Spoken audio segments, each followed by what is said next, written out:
Sa video na ito ay pag-uusapan po natin ang panibagong prediction tungkol kay Ethereum na ayon sa mga eksperto ay posibleng umakyat ng hanggang 26% mula po sa kanyang kasalukuyang presyo.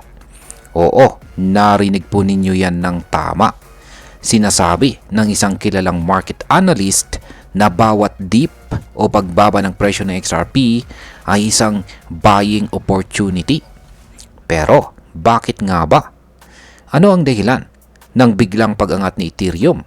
At paano po ito makakaapekto sa atin bilang mga Pinoy crypto traders at investors ni Ethereum? Kaya yan po ang ilan lamang sa mga katanungan na siyang ating pag-uusapan sa video na ito. Pero bago po tayo magpatuloy ay pakibasa na lamang po muna ang disclaimer dito po sa ibaba ng ating screen. Yan, bakit nga ba sinasabi ng isang expert dito na season na ni Ethereum ngayon? Ayon po sa isang ulat noong July 16, 2025 mula po rito sa The Crypto Basic, maraming analyst ang naniniwalang season na ulit ni Ethereum.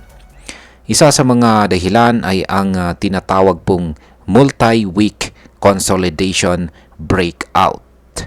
Ayan, kung saan ay pagkatapos po ng ilang linggong sideways movement o galaw sa parehong presyo ay biglang bumasag pataas si Ethereum or nag-breakout po siya sa pataas na direksyon.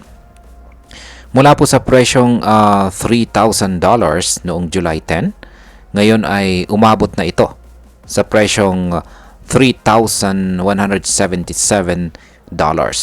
At yan po ay isang 5.25% na pagtaas sa loob lamang ng 24 oras. Ayan, 24 hours lamang po yan. 5.25% ang kanyang inangat. Samantalang si Bitcoin, ang leader ng crypto market, ay bahagyang tumaas lamang ng 1%. Kaya ang laki po ng difference.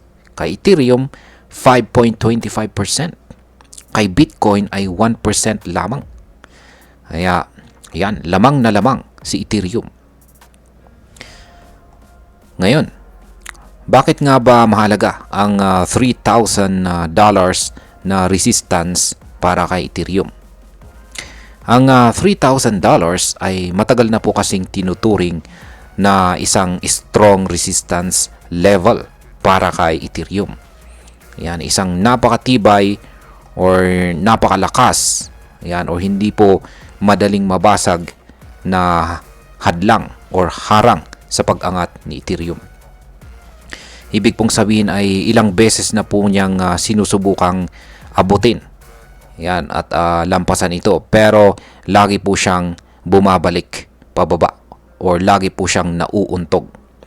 Pero nitong mga July 10 ay bumasag na. Yan, bumasag na po siya or binasag na po niya ang resistance at siya na po ay tuloy-tuloy or nagpatuloy ang kanyang momentum.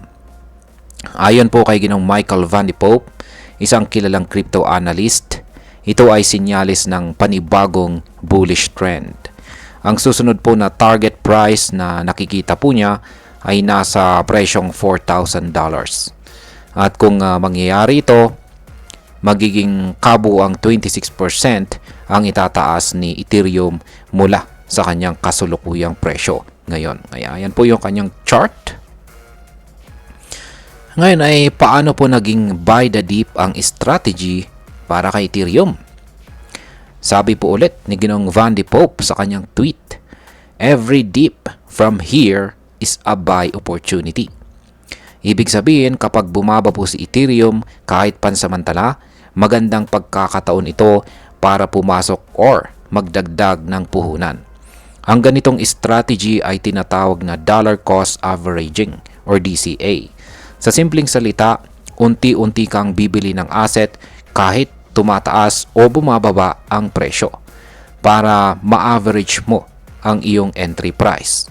Ayon po kay Ginoong Van de Poppe, mataas ang posibilidad na muling sumipa pataas si Ethereum pagkatapos ng bawat maliit na correction. Ngayon ay ano po ba ang posibleng mangyari kapag naabot ni Ethereum ang presyong $4,000? Kapag umabot po si Ethereum sa presyong $4,000, ibig sabihin nito ay lalagpas na siya sa kanyang January 1, 2025 opening price na $3,332. At mas lalapit na siya sa kanyang all-time high na $4,891 na kanyang naabot noong November 2021. Kung mangyayari po ito, maraming traders at investors ang muling maglalagay ng tiwala kay Ethereum at posibleng mag-snowball ito patungo sa bagong all-time high.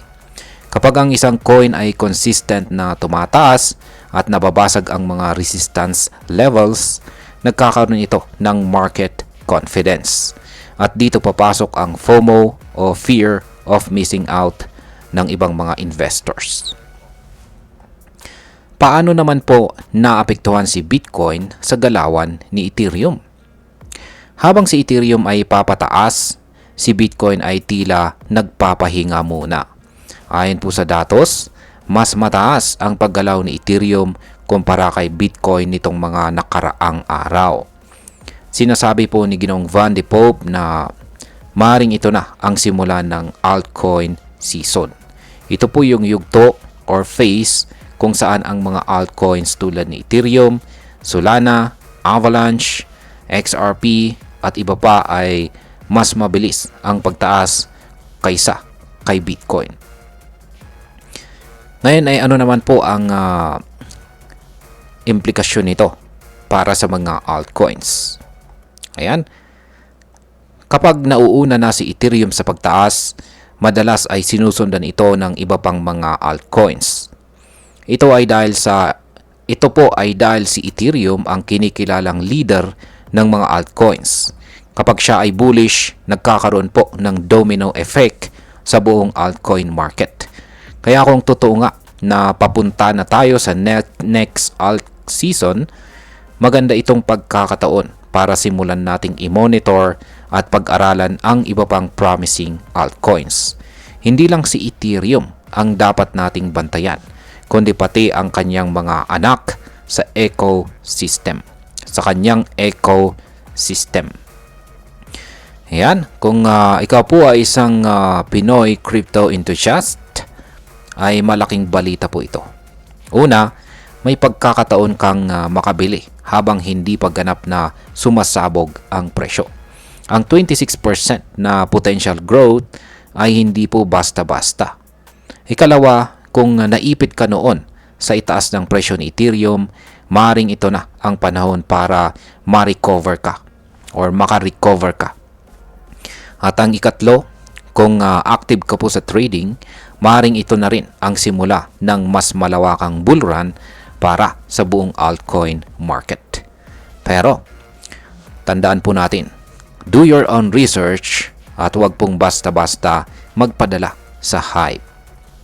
At bilang panghuli, ang masasabi ko naman tungkol dito ay napapanahon na talaga si Ethereum para muling umangat. Sa dami po ng development sa kanyang ecosystem, mula po sa Ethereum 2.0, roll-ups, Layer 2 scaling solutions, tulad po ng Arbitrum at saka Optimism, hindi po kataka-taka kung bakit nagsisimula na ulit siyang maging sentro ng atensyon. Kapag ang market po ay sabik na muling bumalik sa altcoins, si Ethereum po talaga ang unang kikilos. Pero, lagi nating tandaan, ang crypto market ay mabilis pong magbago, kaya maging maingat at strategic sa bawat hakbang. At ayan mga ka-crypto, hanggang dito na lamang po tayo sa video na ito. Marami pong salamat sa panonood. Ingat po tayo lagi at God bless po sa ating lahat.